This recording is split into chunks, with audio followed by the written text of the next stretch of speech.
Bienvenue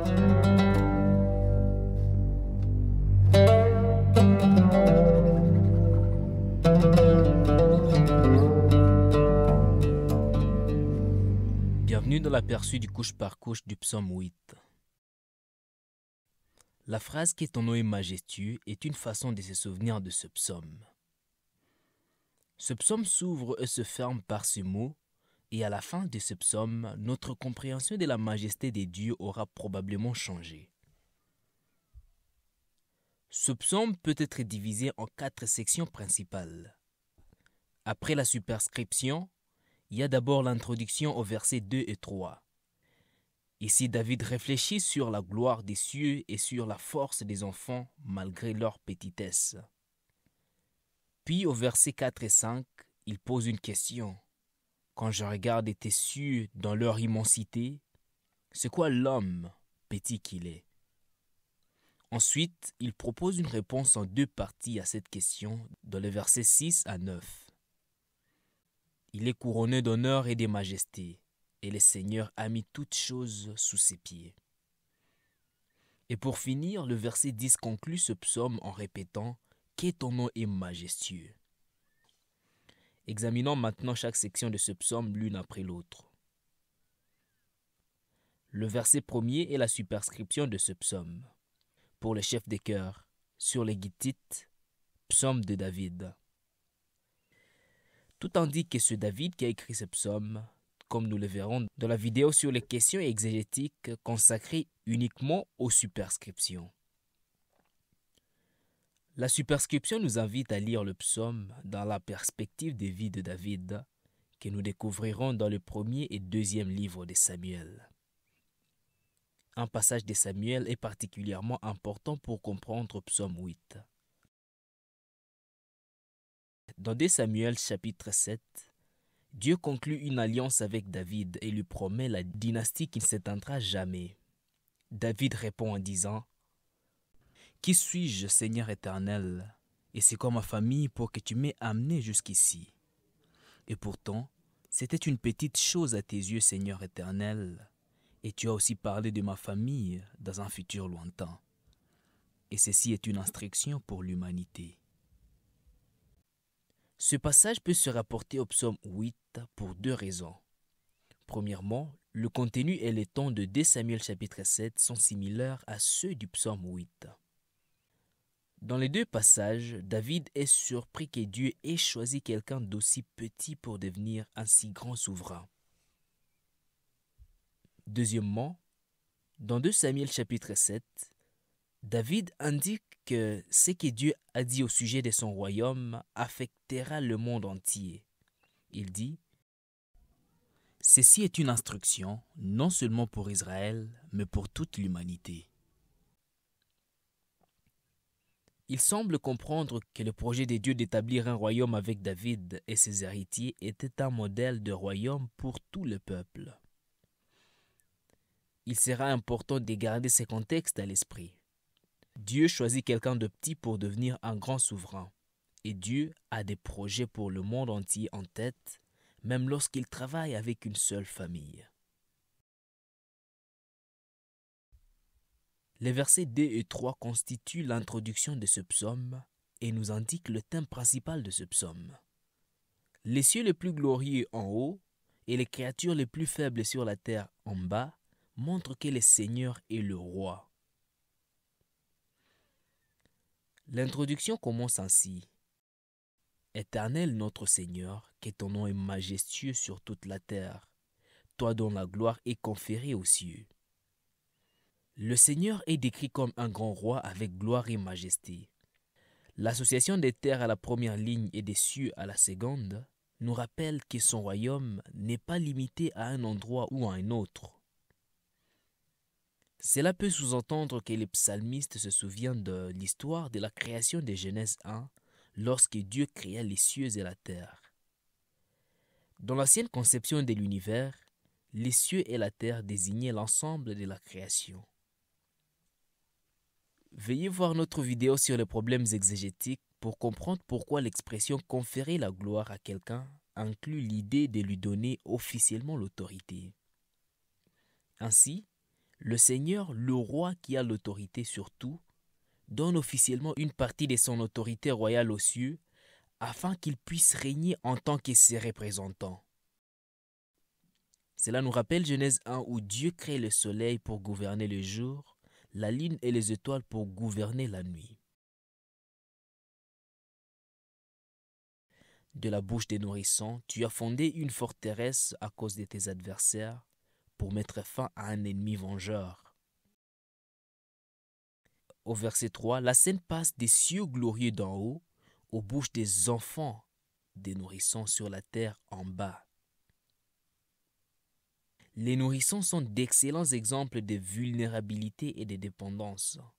Et pourtant Dieu utilise leurs cris forts, mais toujours impuissants, pour commencer à construire une forteresse solide. Et Dieu utilise cette forteresse pour vaincre ses ennemis. Dieu ne vainc pas ses ennemis en utilisant les épées des soldats forts ou les mots persuasifs des diplomates éloquents, comme nous pourrions nous y attendre, mais il utilise les cris des bouches des nourrissons. Pour comprendre qui sont ces nourrissons, nous devons nous rapporter à la section suivante de ce psaume, où nous constatons qu'ils sont une image de la faiblesse de l'humanité et peut-être plus spécifiquement une image de la faiblesse d'Israël et de ce roi. Dans d'autres parties des psaumes, les ennemis des dieux et l'expression ennemi vengeur font référence aux ennemis d'Israël. Si dans ces psaumes les ennemis des dieux désignent des ennemis de son peuple et que les nourrissons sont une image de la vulnérabilité et de la dépendance du peuple des dieux, alors le verset 3 pourrait signifier que l'Éternel construit une forteresse solide pour protéger Israël de ses ennemis en utilisant les cris du peuple d'Israël. L'armée ne peut pas défendre Israël, mais Dieu protégera Israël parce que son peuple vulnérable et dépendant crie vers lui comme des enfants. Dieu utilise ces cris pour vaincre l'ennemi vengeur. La section suivante, le verset 4 et 5, suit le même cheminement de la première section. Le verset 4 parle de la gloire des cieux en haut. Le verset 5 parle de la faiblesse des humains sur la terre en bas. Ces deux versets sont une question rhétorique que David pose.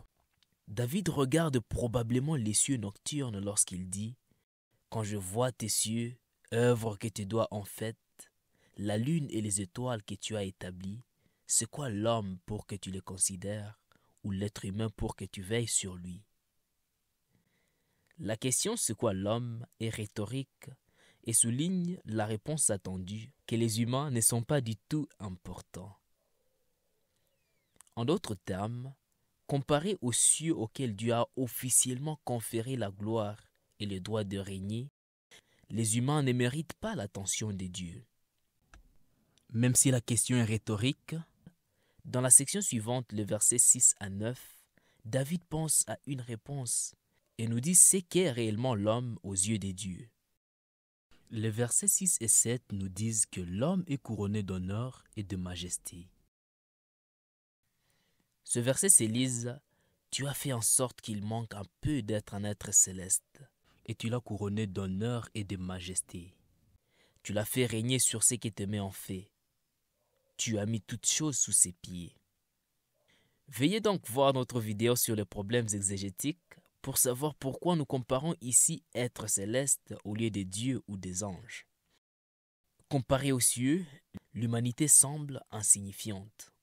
Et pourtant, Dieu a fait des humains des êtres légèrement inférieurs aux êtres célestes. Tout comme le roi suprême a officiellement donné l'autorité à la lune et aux étoiles pour gouverner la nuit, il a officiellement donné l'autorité aux humains. Il a placé une couronne sur la tête de l'humanité, ce qui signifie que Dieu lui a donné le droit de régner en tant que son représentant sur les restes des créatures sur la terre. David poursuit sa réflexion sur les récits de l'histoire de la création de Genèse chapitre 1, le verset 26, qui dit « Faisons l'homme à notre image et selon notre ressemblance, et qu'il domine sur les poissons de la mer, sur les oiseaux du ciel, sur les bétails, sur toute la terre et sur tous les reptiles qui rampent sur la terre. »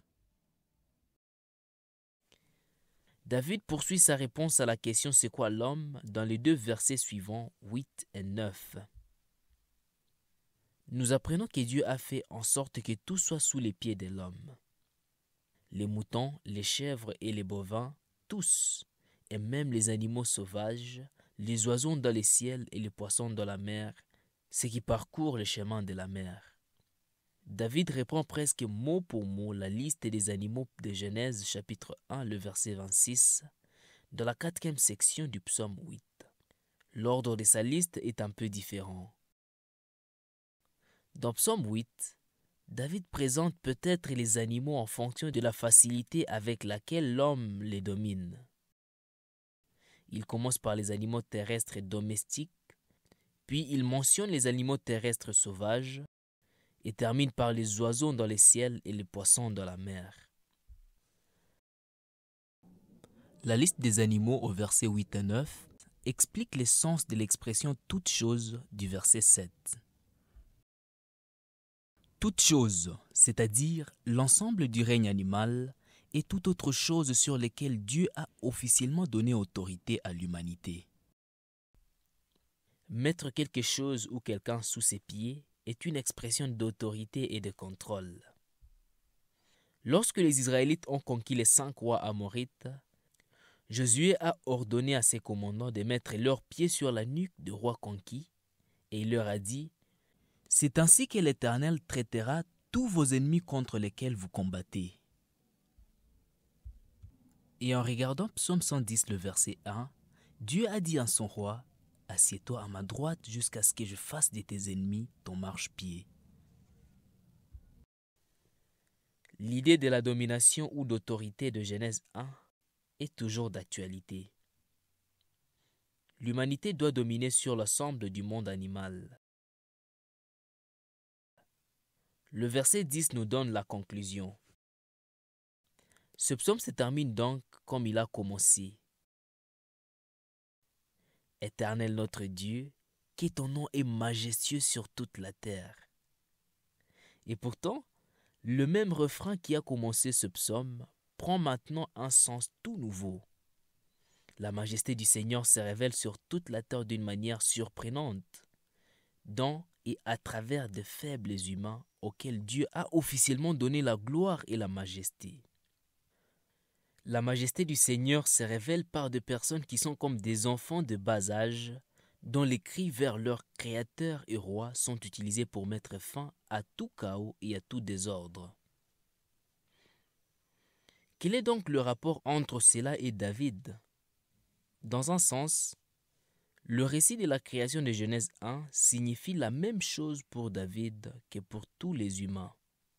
Et pourtant, il signifie aussi quelque chose de plus. Comme nous le lisons dans 2 Samuel chapitre 7, la dynastie de David, tout comme l'humanité à la création, s'est vue promettre la domination sur toute la terre. Les humains ont reçu la domination sur tous les animaux.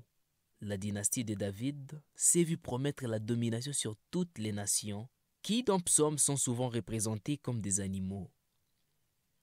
À maintes reprises, les psaumes évoquent David criant lorsqu'il est vulnérable et Dieu l'exauçant.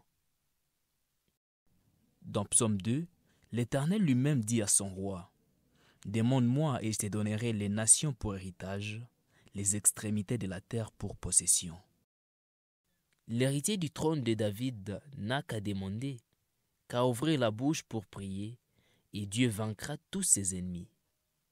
Lorsque nous lisons Psaume 8 dans le contexte de la vie de David, nous devons réfléchir au sens du statut de David en tant que représentant royal des dieux.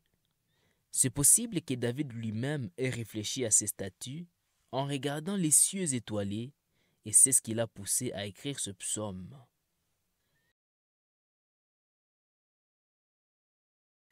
En représentant la structure de l'ensemble du psaume, nous avons vu qu'il commence et se termine par l'exclamation « que ton nom est majestueux ».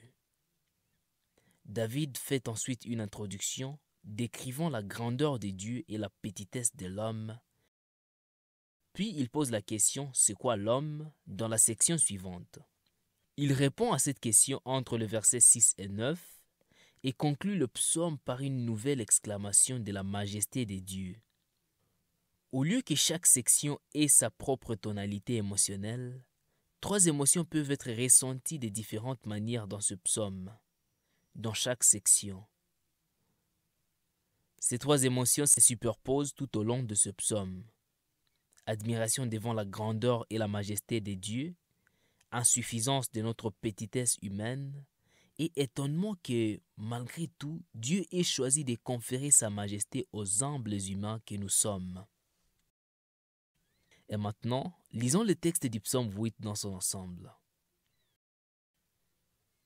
Pour le chef des chœurs sur les Gittites, un psaume de David. Éternel notre Seigneur, que ton nom est majestueux sur toute la terre, toi dont la gloire est conférée aux cieux.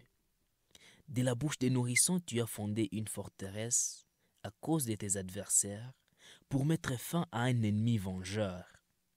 Quand je vois tes cieux, œuvre que tu dois en fait, la lune et les étoiles que tu as établies, c'est quoi l'homme pour que tu le considères, ou l'être humain pour que tu veilles sur lui? Tu as fait en sorte qu'il manque un peu d'être un être céleste, et tu l'as couronné d'honneur et de majesté. Tu l'as fait régner sur ce que tes mains ont fait. Tu as mis toutes choses sous ses pieds. Les moutons, les chèvres et les bovins, tous, et même les animaux sauvages, les oiseaux dans les ciels et les poissons dans la mer, ceux qui parcourent le chemin de la mer. Éternel notre Seigneur, que ton nom est majestueux sur toute la terre.